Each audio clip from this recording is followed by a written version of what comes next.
اب بھائیو universal truth آ رہا ہے جس کے اوپر میں نے باقی ساری گفتگو کرنی ہے. آپ اس کے بعد قرآن حکیم بند کر دیں گے انشاءاللہ, اور پھر میں انشاءاللہ ڈیٹیل کے ساتھ اس کے اوپر گفتگو کروں گا. ان آیات کے بعد اللہ تعالیٰ کی طرف سے ایک یونیورسل ٹروتھ آ رہا ہے, اور وہ یہ ہے کہ انبیاء کرام علیہم السلام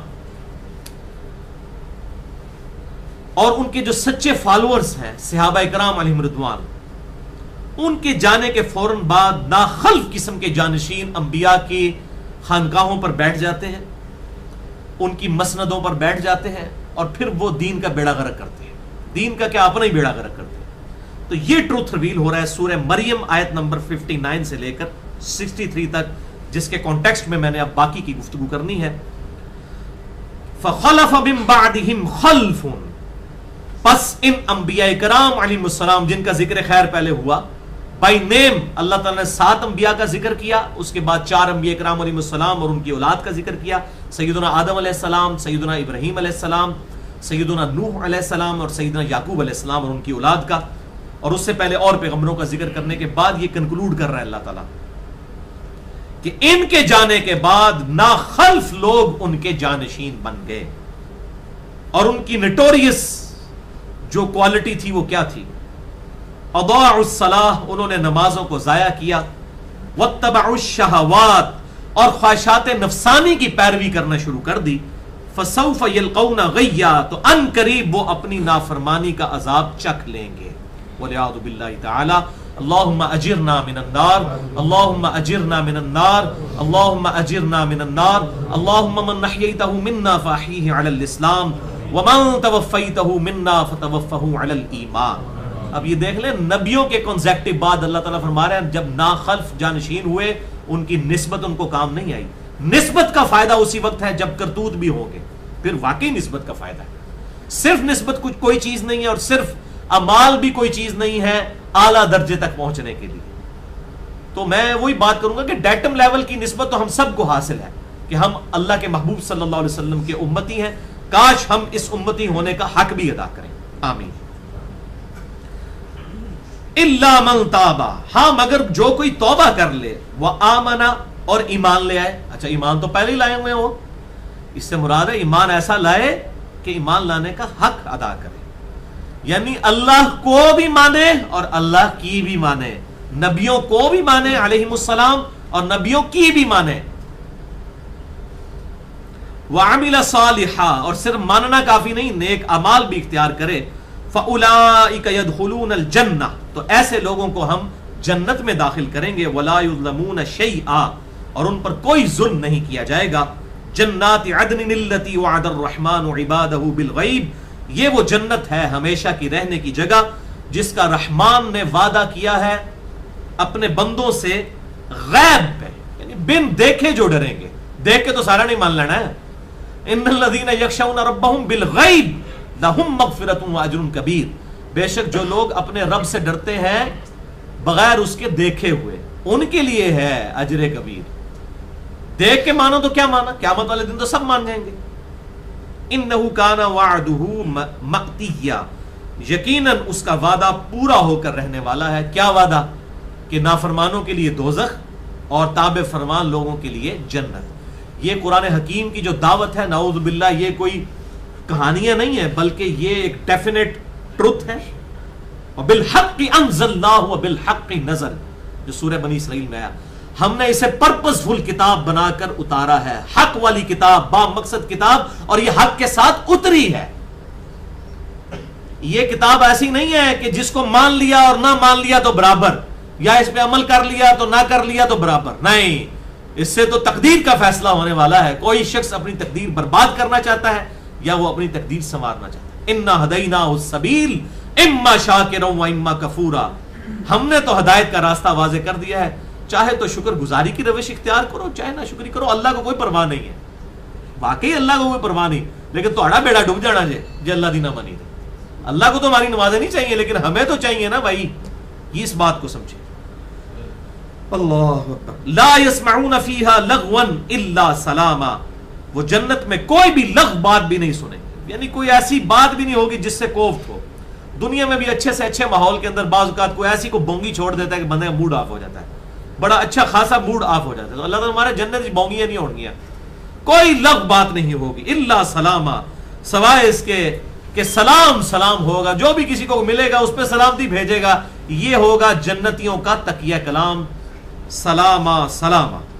وَلَهُمْ رِزْقُهُمْ فِيهَا بُكْرَةً وَعَشِيًّا, اور جنت میں ان کے لیے اللہ تعالیٰ کی طرف سے رزق ہوگا صبح اور شام. تِلْكَ الْجَنَّةُ الَّتِي نُورِثُ مِنْ عِبَادِنَا, یہ ہے وہ جنت جس کا ہم اپنے بندوں میں سے وارث کریں گے. کس کو؟ من کان تقیہ, ان کو جو کہ تقوی کی روش اختیار کریں گے. یہ ہے یونیورسل ٹروتھ. تقوی ہوگا تو قیامت والے دن وارث بنیں گے جنت کے. دودھ پینے والے مجنو نہیں, بلکہ تابع فرمان, اللہ اور اس کے محبوب صلی اللہ علیہ وسلم کی اطاعت اختیار کرنے والے لوگ. یہ بہت بڑا یونیورسل ٹروتھ ہے کہ جو تقوی والے ہیں وہ جنت کے وارث بنیں گے. نبیوں کی نسبت بھی انہی کو ہی کام آئے گی جو واقعی ہی تقوی والے ہوں گے. ہاں اگر اعمال ٹھیک ہوئے پھر نسبت والے ہی کو ملے گا. وہ تو اللہ تعالیٰ نے بنی اسرائیل کو بھی انی فضلتکم علی العالمین کہا. تو اب اس امت میں اللہ نے بنو اسماعیل کو چنا ہے, ظاہر اہل بیت کو چنا ہے, قریش کو چنا ہے. ان کو فضیلت ہے جہان والوں پر, اس کا کوئی انکار نہیں ہے. تو یہ دو ایکسٹریمز ہیں, ایک طرف صوفیاء کی ایکسٹریم ہے جو صرف نسبت کے اوپر بات کرتے ہیں, دوسری طرف فنیٹکس قسم کے لوگ ہیں جو کہتے ہیں جی صرف تقوی ہونا چاہیے, نسبت کا کوئی فائدہ نہیں. دونوں چیزیں پیرلل میں ہیں. ہاں اگر اعمال صحیح ہوئے تو نسبت ہی کا فائدہ ہوگا. پھر فاطمہ ہی جنتی عورتوں کی سردار ہے, کوئی اور عورت نہیں ہے, نبی کی بیٹی ہی سردار ہے. اور جامعہ ترمذی میں حدیث ہے حسن و حسین جو ہیں وہ جنتی نوجوانوں کے سردار ہیں. تو نسبت نے فائدہ دیا, اعمال بھی ایسے تھے. اور المستدرک للحاکم میں حدیث ہے کہ فاطمہ جنتی عورتوں کی سردار, حسن و حسین جنتی نوجوانوں کے سردار, اور علی حسن و حسین کے جو والد ہیں وہ ان سے بھی بہتر ہیں. اور جامعہ ترمذی میں حدیث ہے کہ سیدنا ابو بکر اور عمر علیہم السلام سارے جنتیوں کے سردار ہیں سوائے انبیاء کرام علیہم السلام کو چھوڑ کر تمام بوڑھے جنتیوں کے. بوڑھے تو جنت میں تو کوئی بوڑھا نہیں ہوگا, یعنی دنیا میں جو بڑھاپے سے گئے ان کے سردار ہوں گے سیدنا ابو بکر و عمر رضی اللہ تعالیٰ عنہما, اور جنتیوں کے سردار جو دنیا میں نوجوانی کی حالت میں گئے ان کے سردار سیدنا حسن و حسین ہوں گے. اور کہا کہ علی ان سے بھی بہتر ہے, حسن و حسین سے بھی بہتر.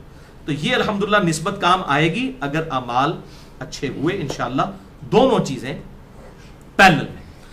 اب رہا مسئلہ آخر میں وہ ناخلف جانشینوں کا, جو سورہ مریم کی آیت نمبر 59 ہم نے پڑھی کہ انبیاء کے جانے کے بعد ناخلف قسم کے لوگ جانشین ہوئے اور انہوں نے نمازوں کو ضائع کیا, خواہشات نفسانی کی پیروی کی, تو عنقریب ہم انہیں دوزخ میں چھونک دیں گے وَلِعَاذُ بِاللَّهِ تعالی.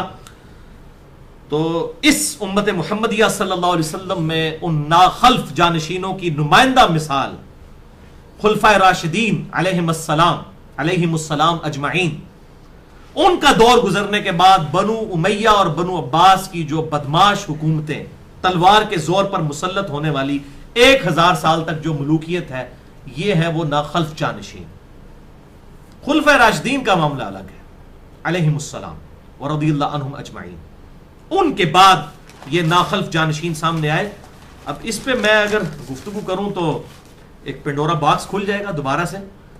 تو چونکہ خلفائے راشدین 4 ہیں جن کے اوپر الحمدللہ اجماع امت ہے, سیدنا ابو بکر علیہ السلام ورضی اللہ تعالیٰ عنہ, سیدنا عمر علیہ السلام ورضی اللہ تعالیٰ عنہ, سیدنا عثمان علیہ السلام ورضی اللہ تعالیٰ عنہ, اور سیدنا علی علیہ السلام ورضی اللہ تعالیٰ عنہ.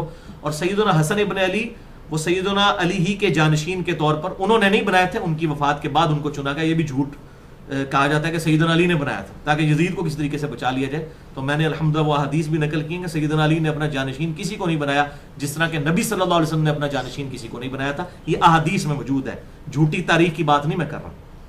ایون اہل تشیع بھی یہ بات مانتے ہیں, ہم اہل سنت کے ہاں ہے وہ بھی مانتے ہیں کہ سیدنا علی نے سیدنا حسن ابن علی کو اپنا جانشین نہیں بنایا, صحابہ نے بعد میں چنا.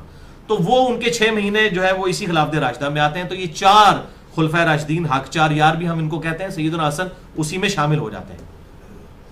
تو حق 4 یار کی ٹرم جو یہ استعمال ہوتی ہے ہمارے سب کانٹیننٹ میں, ویسے تو یہ پرٹیکولرلی آپ سمجھ لیں فارسی زبان کی ٹرم ہے, لیکن کوئی حرج نہیں. 5 تن پاک بھی فارسی زبان کی ہے, تو اس سے مراد وہ چادر والی احادیث جو آتی ہیں صحیح مسلم کے اندر، تو وہ ایک الگ سے ٹاپک ہے. بہرحال 4 خلفائے راشدین کی نسبت سے میں صرف 4 حدیثیں اینڈ پہ بیان کر کے اپنی گفتگو کنکلوڈ کرتا ہوں، اور باقی انشاءاللہ میں آپ کو اپنا ٹروتھ ریویلنگ جو ریسرچ پیپر ہے اس کا تعارف بھی یہاں پر کروا دوں گا.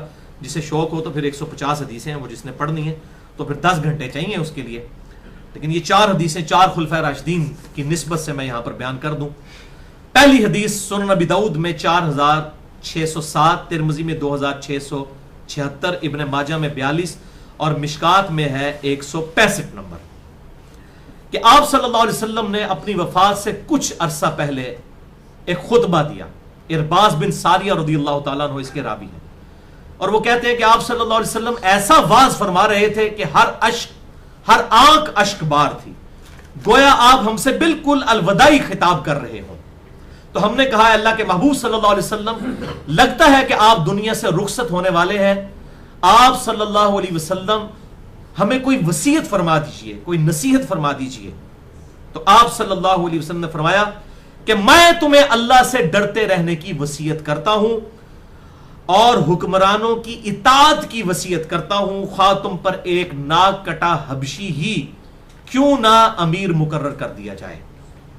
یعنی آپ صلی اللہ علیہ وسلم اور آپ کے بعد خلفائے راشدین نے بھی یعنی یہ نہیں دیکھا کہ کوئی اونچے خاندان کا ہے تو اس کو جو ہے وہ امیر کہیں پر مقرر کرے، نہیں، بعض اوقات بالکل سیدنا زید ابن حارثہ یہ بھی غلام زادے تھے، ان کو امیر مقرر کیا گیا. غزوہ موطا کے موقع پر آپ صلی اللہ علیہ وسلم نے خود کیا، کئی جو سینئر صحابہ ان کے انڈر تھے. اس سے مراد یہ نہیں کہ بدماشی سے کوئی تلوار کی زور پہ آ کے تو آپ کے اوپر بیٹھ جائے کہ جی میری تو ناک بھی ٹھیک ہے، میرے کرتوت پیڑن تھے، منو امیر المومنین مان لو. یہ نہیں سے مراد امیر المومنین کی جانب سے جو جس کی خلافت صحیح ہو اس کی جانب سے جو امیر مقرر کیا جائے گا، ناک کٹا بھی ہو اگر، یعنی اس کے اعمال درست ہوں گے تو اس کو اپنا امیر تصور کر لینا اور اس کی اطاعت کرنا. اور دیکھنا تم میرے بعد بہت اختلاف دیکھو گے، اس وقت علیکم بسنتی وسنت الخلفاء الراشدین المہدیین، اس وقت تم پر میری سنت اور میرے ہدایت یافتہ خلفائے راشدین کی سنت لازم ہے. اس سنت کو پکڑ لینا، دانتوں سے مضبوطی سے پکڑ لینا، اور دیکھنا دین میں نئی نئی بدعتوں سے بچنا. تمام بدعتیں گمراہیاں ہیں اور تمام گمراہیاں جو ہیں وہ دوزخ میں لے جانے والی ہیں، وَلِعَاذُ بِاللَّهِ تعالی. یہ آخری الفاظ جو ہیں سنن نسائی میں موجود ہیں کہ تمام گمراہیاں دوزخ میں لے جانے والی ہیں، تمام بدعتیں دوزخ میں لے جانے والی ہیں. تو یہ خلفائے راشدین جو ہیں یہ 30 سال تک خلافت راشدہ ہے. یہ الگ سے ایک ٹاپک ہے، بہرحال اس کے اوپر ایک بڑا تحقیقی مضمون شیخ زبیر علی زئی رحمہ اللہ وعلیہ السلام ورضی اللہ تعالی عنہ، انہوں نے اپنی مقالات کی پہلی جلد میں خلافت راشدہ کے 30 سال کے عنوان سے ایک مضمون لکھ دیا ہے احادیث کی روشنی میں. کیونکہ بعض لوگ وہ 12 خلفاء والی حدیث لیتے تھے بخاری اور مسلم سے اور پکڑ کے یزید کو ڈالنے کی کوشش کرتے تھے. میں نے بھی اس کا جواب دیا مسئلہ نمبر 102 کے اندر کہ وہ 12 خلفاء والا جو یہ مسئلہ، اور مسئلہ نمبر 127 بھی ہے امام مہدی علیہ السلام کے اوپر. میں نے بتایا کہ 12ویں خلیفہ انہوں نے ہونا ہے. یہ 12 خلیفے جو ہے آپ صلی اللہ علیہ وسلم کے فوراً کنزیکٹو ساتھ نہیں ہیں، کنزیکٹو ساتھ جو ہیں وہ 5 ہی ہیں، ابو بکر، عمر، عثمان، علی اور حسن ابن علی. اور باقی پھر وقتاً فوقتاً آئے، عمر بن عبدالعزیز اور امام محمد مہدی آئیں گے، اور بیچ میں اچھے خلیفہ بھی آئیں گے. تو اس حوالے سے میں نے گفتگو کی ہے خلافت راشدہ کے 30 سال جو حدیث سفینہ آئی ہے ابو داؤد کے اندر، ترمذی کے اندر، کہ میرے بعد خلافت جو ہے وہ 30 سال تک رہے گی، اس کے بعد ملوکیت شروع ہو جائے گی. الگ سے ایک ٹاپک ہے. تو خلافت راشدہ کے 30 سال شیخ صاحب کی یہ جو ہے ریسرچ پیپر مقالات کی پہلی جلد میں موجود ہے. اور غلام مصطفیٰ ظہیر صاحب نے کا جو السنہ رسالہ نکلتا ہے 16 نمبر، اس میں بھی اس حدیث کی پوری تحقیق آئی ہے. کیونکہ آج کل کچھ لوگ جو ہیں وہ ڈاکہ مارنے کی کوشش کر رہے ہیں اس حدیث کے اوپر. تو الحمدللہ یہ دونوں بڑے محدثین دور حاضر کے انہوں نے اس حدیث کا دفاع کیا ہے کہ امت کا اجماع ہے اس حدیث کے اوپر کہ 4 خلیفہ راشد ہیں، ابو بکر، عمر، عثمان اور علی رضی اللہ عنہم اجمعین. اور سیدنا حسن ابن علی، ان کی خلافت جو ہے سیدنا علی کے ہی اس میں شامل ہوتی ہے. دوسری حدیث بخاری اور مسلم کی متفق علیہ حدیث ہے، اور یہ بڑی رکت انگیز حدیث ہے. بخاری میں 4042، مسلم میں 5977 اور مشکات میں 5958.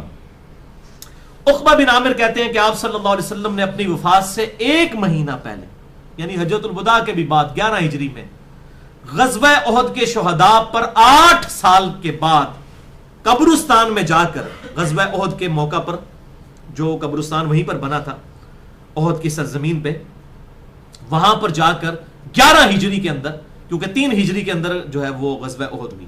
8 سال بعد دوبارہ نماز جنازہ جا کر پڑھا قبرستان میں. اور پھر آپ صلی اللہ علیہ وسلم نے وہاں خطبہ دیا. آپ حیران ہوں گے, قبرستان میں خطبہ, قبرستان میں عبرت کے لیے خطبہ.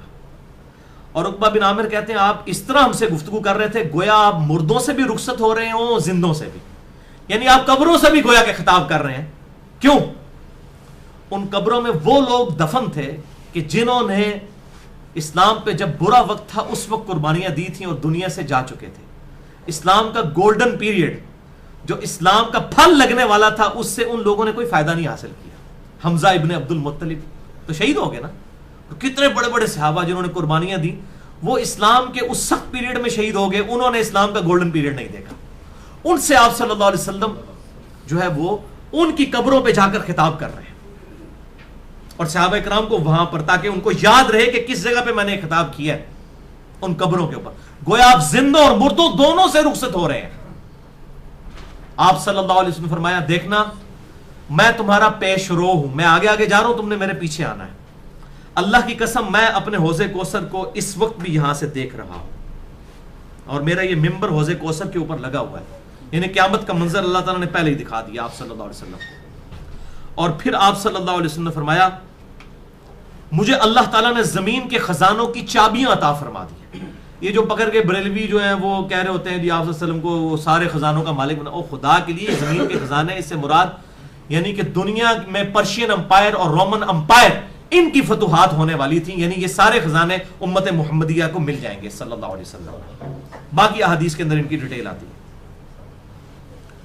اور دیکھنا میرے بعد کافر نہ ہو جانا کہ ایک دوسرے کی گردنیں مارنا شروع کر دو, میرے بعد گمراہ نہ ہو جانا کہ ایک دوسرے کی گردنیں مارنا شروع کر دو.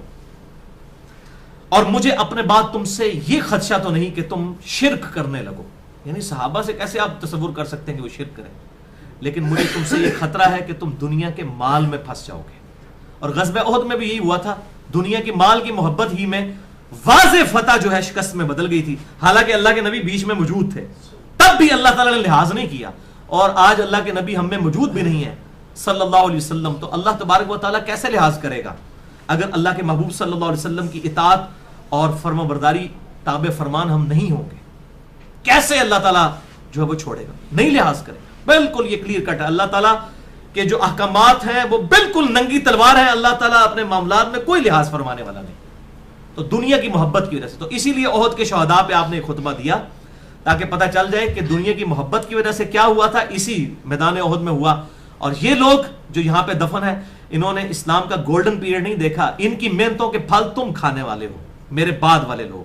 تو دیکھنا ڈر جانا, مجھے خطرہ نہیں کہ تم شرک کرنے لگو, لیکن مجھے خطرہ ہے کہ تم دنیا کے مال میں پھنس جاؤ گے. اور مسلم شریف کے الفاظ آگے یہ ہیں, صحیح مسلم 5977, کہ پھر تم اس دنیا کی مال کی محبت میں ایک دوسرے کو قتل کرو گے جیسا کہ اگلے لوگوں نے کیا, اور تم بھی برباد ہو جاؤ گے جس طرح اگلے برباد ہو گے. اور واقعی برباد ہو گئے. پھر خلافت راشدہ کے بعد اسلام کا زوال شروع ہو گیا. مسلمانوں کا عروج 1000 سال تک رہا, وہ پہیہ چلتا رہا. اسلام کا زوال خلافت راشدہ کے بعد شروع ہو گیا, مسلمانوں کا عروج رہا. تو یہ بڑا رکت انگیز خطبہ تھا آپ صلی اللہ علیہ وسلم کا. اور اسی سے وہ پلی لیتے ہیں ڈاکٹر طاہر القادری صاحب, شرک میں مبتلا. میرا مسئلہ نمبر 8 ریکارڈ ہے, کیا کلمہ گو مسلمان شرک کر سکتا ہے؟ اس میں آپ نے صحابہ کو کہا, اور صحابہ کے طرز پہ ایک جماعت, کم از کم ایک گروہ تو بخاری و مسلم کی حدیث ہے قیامت تک حق پہ قائم رہے گا. وہ ان کے لیے بشارت ہے, پوری امت کے لیے نہیں ہے. باقی امت میں کئی فرقے ہیں جو شرک کر کے الگ ہو گئے. حلولیہ نہیں ہوئے کیا؟ نصیریہ جو رافضیوں کا سب سے گمراہ فرقہ ہے, خدا کا عقیدہ رکھتے ہیں حضرت علی کے لیے, وہ شرک نہیں کیا کرتے ہیں؟ مسلمانوں میں سے الگ ہوئے. قادیانی اہل سنت میں سے الگ ہوئے, انہوں نے نبی صلی اللہ علیہ وسلم کے مقابلے پر غلامت قادیانی کے بارے میں جھوٹی نبوت کلیم کر دی. یہ بھی سنیوں میں سے نکلا ہوا جو ہے وہ گمراہ فرقہ ہے, جیسا کہ شیعہ میں سے نکلا ہوا نصیریہ. تو یہ تو سارے شرک معاملات چلتے رہے اور اب تک چل رہے ہیں. تو یہ تھا کہ پوری امت گمراہ نہیں ہوگی. مسئلہ نمبر میرا 8 سن لیں, اس میں نے جواب دیا. اور ڈاکٹر طاہر القادری صاحب کہتے ہیں اچھا جی اب کسی کی ہمت ہے کہ وہ کہ صحابہ دنیا کے مال میں پھنس گئے تھے؟ جی ہاں جی ہمت ہے, بخاری مسلم میں لکھا ہوا ہے, ہم نے حدیثیں بھی جمع کر دی ہیں. تو وہ پھر چپ کروا دیتے تھے. تو بھائی یہ صحابہ کو خطاب ہے کہ تم مشرک نہیں ہوگے, دنیا کے مال میں پھنس جاؤ گے, ایک دوسرے کو قتل کو گے, اور کیا بھی ہے. بخاری مسلم میں حدیثیں موجود ہیں, میں نے وہ گھر بیٹھ کے نہیں بنائی ہیں, تو واقعی دنیا نظر آئی ہمیں پھر بعد میں، اور اس کی نمائندہ مثال بنو امیہ کا دور تھا، حضرت معاویہ بن ابی سفیان رضی اللہ تعالیٰ عنہ، اور ان کے بعد جتنا دور شروع ہوا وہ سب کا سب اسی کے اوپر مبنی تھا. اس کے اوپر میں نے احادیث جمع کر دی ہیں، اور میں انشاءاللہ آخر میں اس کا تعارف بھی کروا دیتا ہوں. 30 حدیث صحیح مسلم سے 179 اور مشکات میں 157 نمبر. عبداللہ ابن مسعود رضی اللہ تعالیٰ عنہ کہتے ہیں کہ نبی صلی اللہ علیہ وسلم نے ارشاد فرمایا کہ تمام انبیاء کے ساتھ ایسا ہوا کہ جب بھی اللہ تعالیٰ کسی کو نبی بنا کر مبعوث کرتا ہے نا، تو اس کے کچھ خاص حواری اور خاص اصحاب ہوتے ہیں جو اس کی سنت کو مضبوطی سے پکڑ لیتے ہیں، بڑی مضبوطی کے ساتھ، بڑے پیشن کے ساتھ والنٹیئر ہوتے ہیں. لیکن جب وہ اصحاب فوت ہو جاتے ہیں پھر ان کے ناخلف جانشین پیدا ہوتے ہیں. وہ کہتے ہیں جو کرتے نہیں، اور وہ کرتے ہیں جس کا اللہ نے حکم نہیں دیا ہوتا. تو جو کوئی ان کے ساتھ ہاتھ کے ساتھ جہاد کرے تو وہ مومن ہے، جو زبان کے ساتھ جہاد کرے وہ بھی مومن ہے، اور جو دل میں برا مانے وہ بھی مومن ہے، اور اس کے بعد رائی کے دانے کے برابر بھی ایمان نہیں ہے جو دل میں بھی برا نہ مانے. یہ حدیث جب ابو رافع تابعی نے بیان کی، اسی حدیث میں آتا ہے مسلم شریف کی. عبداللہ بن عمر سے بیان کی تو انہوں نے حدیث ماننے سے انکار کر دیا. پھر وہ بیچارے انتظار میں رہے. ایک دفعہ عبداللہ ابن مسعود وہاں پر آئے رضی اللہ تعالیٰ عنہ وعلیہ السلام. تو ابن عمر ان کی زیارت کے لیے گئے. ظاہر وہ سینئر صحابی تھے، جونیئر کو ہی جانا چاہیے تھا. وہ پہلے 10 مسلمانوں میں سے تھے. 33 ہجری میں فوت ہوئے سیدنا عثمان کے دور میں. حضرت علی کی خلافت کا زمانہ ابن مسعود نے نہیں پایا. تو ملنے کے لیے گئے. وہاں پر ابو رافع نے عبداللہ ابن مسعود سے کہا کہ میں نے آپ صلی اللہ علیہ وسلم سے ایک حدیث اس طرح سنی تھی، آپ صلی اللہ علیہ وسلم سے آپ نے سنی تھی اور آپ نے مجھ سے بیان کی تھی. پھر انہوں نے پوری حدیث بیان کی. یعنی عبداللہ بن عمر کو نہیں انہوں نے کچھ کہا تاکہ وہ نیگیٹو سائیکالوجی ڈیولپ نہ ہو جائے کہ نہیں میری غلطی پکڑ رہا ہے، میں حدیث نہیں مانی. تو انہوں نے عبداللہ بن مسعود سے کہا کہ اس طرح آپ نے مجھ سے بیان نہیں کیا تھا. ان کا ہاں، اللہ کے نبی نے مجھ سے یہ بات بیان کی تھی صلی اللہ علیہ وسلم. تو اسی حدیث میں بولا کرتا ہوں کہ عبداللہ بن عمر کی ایک اپنی نیچر تھی، سیدنا حسین کی ایک اپنی نیچر تھی. ان کی ذرا وہ پیسیو نیچر تھی، سیدنا حسین کی ایکٹیو نیچر تھی. اسی لیے انہوں نے وہ پہلے درجے پر آئے نا کہ برائی کو ہاتھ سے روکا. اور یہ امت محمدیہ میں جو آل محمد ہے انہی کا یہ سٹیٹس ہوگا صلی اللہ علیہ وسلم کہ وہ ہاتھ سے روکے، کیونکہ ان کے جینز پروفٹ کے جینز ہیں.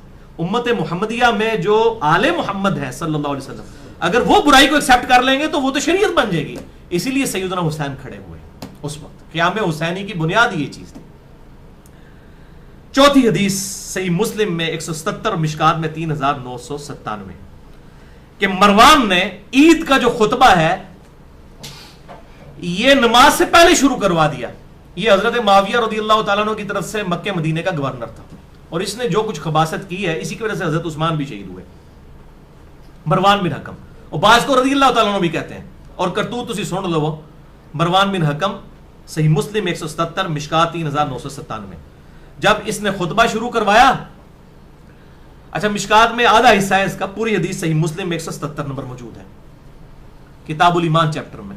اس نے پہلے خطبہ شروع کروایا. حالانکہ سنت کیا ہے کہ جمعے کا خطبہ نماز سے پہلے ہوگا، عید کا خطبہ بعد میں. چونکہ یہ خطبے میں حضرت علی پہ لعنت کرتے تھے، کوئی تقریر سنتے ہی نہیں تھا ان کی، تو زبردستی تقریر سنانے سے انہوں نے. تو ایک شخص وہاں کھڑا ہوا، اس نے کہا مروان تو سنت کو چھوڑ رہا ہے. نبی صلی اللہ علیہ وسلم عید کا خطبہ بعد میں دیتے تھے اور تو پہلے دے رہا ہے. اب پتہ اس نے کیا بکواس کی آگے سے. اس نے کہا وہ طریقے متروک ہو چکے ہیں، ترک ہو چکے، ختم ہو چکے. جو نبی کی شریعت کے بارے میں یہ بکواس کرے کہ نبی کا طریقہ ختم ہو چکا، وہ مسلمان رہ جاتا ہے. یہ نواقض اسلام لکھتے ہیں جی یہ چیزیں اسلام سے خارج کر دیتی ہیں. یہ ان کو پینٹ شرٹ میں نواقض اسلام نظر آ رہا ہوتا ہے مولویوں کو. اور نواقض اسلام کی سب سے نمائندہ مثال مروان بن حکم ہے، جس نے رسول اللہ کے طریقے کو کہا کہ ترک نعوذ باللہ، اتنی نفرت کا اظہار کیا. یعنی اب یہ لوگ جو ہیں بدعتیں جاری کریں گے. تو ابو سعید خدری وہاں پر موجود تھے. انہوں نے کہا کہ اس شخص نے حق ادا کر دیا. میں نے خود نبی صلی اللہ علیہ وسلم سے سنا تھا کہ جو کوئی برائی کو دیکھے ہاتھ سے روکے. ہاتھ سے نہیں روک سکتا، زبان سے روکے. زبان سے نہیں روک سکتا، کم از کم دل میں اس کو برا جانے. لیکن آپ صلی اللہ علیہ وسلم نے ساتھ فرمایا تھا ذالک اضعف الایمان، دل میں برا جاننا ایمان کا کمزور ترین درجہ ہے. تو کیا سیدنا حسین ایمان کے کمزور ترین درجے پر ہوں گے؟ اعلیٰ ترین درجے پر. ذالک اضعف الایمان. ایمان کا کمزور ترین درجہ. اسی کا ایک طریق صحیح مسلم میں 2053 اور مشکات میں 1452 ہے. وہاں پہ مروان ابو سعید خدری رضی اللہ تعالیٰ عنہ کو گھسیٹ کر ممبر کی طرف لے کے جا رہا اور وہ اسے مصلی کی طرف لے کر جا رہے کہ بھائی تو نماز پہلے پڑھا بعد میں خطبہ دیں. تو کہتا ہے ابو سعید تجھے نہیں پتا وہ طریقے متروک ہو چکے. اس میں بھی الفاظ ہے. تو حضرت ابو سعید خدری نے کہا اللہ کی قسم, اس ذات کی قسم جس کے قبضے قدرت میں میری جان ہے, نبی کا طریقہ متروک نہیں ہوا, تو خیر و بھلائی پہ نہیں مروان. 3 دفعہ انہوں نے فرمایا اور وہاں سے چلے گئے. یہ بنو امیہ کے بدماش حکمران مروان بن حکم حضرت معاویہ کی طرف سے مکے اور مدینے کا گورنر. اور اسی کے بارے میں صحیح بخاری میں 4827 نمبر حدیث ہے کہ اس نے زبردستی ابو بکر کے بیٹے سے یزید کے لیے بیعت لینی شروع کی حضرت معاویہ کی زندگی میں, ان کے مرنے سے بھی 4 سال پہلے, ایک وقت میں 2 خلیفوں کی بیعت. اور جب انہوں نے انکار کیا تو کہا اس کو پکڑ لو, تو وہ حضرت عائشہ کے حجرے میں چلے گئے. اور ڈیٹیل کے ساتھ احادیث الحمدللہ موجود ہیں. تو یہ بدماش لوگ ہیں بنو امیہ کے لوگ, جن لوگوں نے اس طریقے سے دین کا بیڑا غرق کیا. اب میں آپ کو آخر میں 2-3 منٹ میں بتا دیتا ہوں کہ ان کا چٹا بٹا میں نے سارا کھول دیا. یہ بھائیوں میرا ریسرچ پیپر ہے, یہ ہے ہسٹوریکل ریسرچ پیپر. واقعہ کربلا کا حقیقی پس منظر 72 صحیح الاسناد احادیث کی روشنی میں. یہ خیالی پس منظر نہیں ہے, یا یہ جھوٹی تاریخ نہیں ہے صلاح الدین یوسف صاحب کی لکھی ہوئی اور کفایت اللہ سنابلی صاحب کی. یہ حدیثیں ہیں. اس میں 150 طریق میں نے 150 احادیث جمع کی ہیں. 72 شہدائے احد کی نسبت سے ایک نمبرنگ کے اوپر کئی احادیث موجود ہیں. اور الحمدللہ یہ انٹرنیشنل پمفلٹ ہے. سب سے پہلے میں نے عربی میں لکھا ہے, اس کے بعد اس کا اردو ترجمہ ہوا, آج کل ہندی ہو رہا ہے اور انگلش بھی عنقریب آ جائے گا. اہل سنت پاک.com پہ جائیں, ریسرچ پیپرز میں جا کر 5B ریسرچ پیپر تقریباً 6.5 MB کی فائل ہے, PDF ڈاؤن لوڈ کریں اور پڑھیں. اور اس میں یہ سارا چٹا بٹا میں نے کھول دیا. بنو امیہ کی بدماش حکومت کا جو ناخلف جانشین, جو سورہ مریم کی آیت نمبر 59 میں آیا کہ نبیوں کے جانے کے بعد اور خلفائے راشدین کے اور صحیح پکے جو والنٹیئرز اصحاب ہیں ان کے جانے کے بعد کس طریقے سے جو ہے وہ جانشین مسلط ہو جاتے ہیں, حکمران بن جاتے ہیں, ان کا پورا چٹا بٹا میں نے اس کے اندر کھول دیا ہے. سرچ پیپر نمبر 5B واقعہ کربلا کا حقیقی پس منظر 72 صحیح الاسناد احادیث کی روشنی میں. اہل سنت پاک.com سے آپ اسے ڈاؤن لوڈ کر سکتے ہیں. 6.5 MB کی فائل ہے. انشاءاللہ عربی میں بھی اور اردو میں تو آپ کو فوراً مل جائے گی, ہارڈ کاپیز بھی یہاں پہ کلرڈ مل جاتی ہیں. اور اس کے بعد انگلش اور ہندی ترجمہ بھی الحمدللہ اس کا آنے والا ہے. اللہ تعالیٰ سے دعا ہے جو حق بات میں نے کہی اللہ تعالیٰ ہمارے دلوں میں راسخ فرمائے. اگر جذبات میں میرے منہ سے کوئی غلط بات نکل گئی تو اللہ تعالیٰ ہمارے دلوں سے محو کر دے. ہمیں کتاب و سنت کی تعلیمات پر عمل کر کے دوسرے بھائیوں تک پہنچانے کی توفیق عطا فرمائے. سبحانک اللہم و بحمدک اشہد ان لا الہ الا انت استغفرک و اتوب الیک وما علینا الا البلاغ المبین.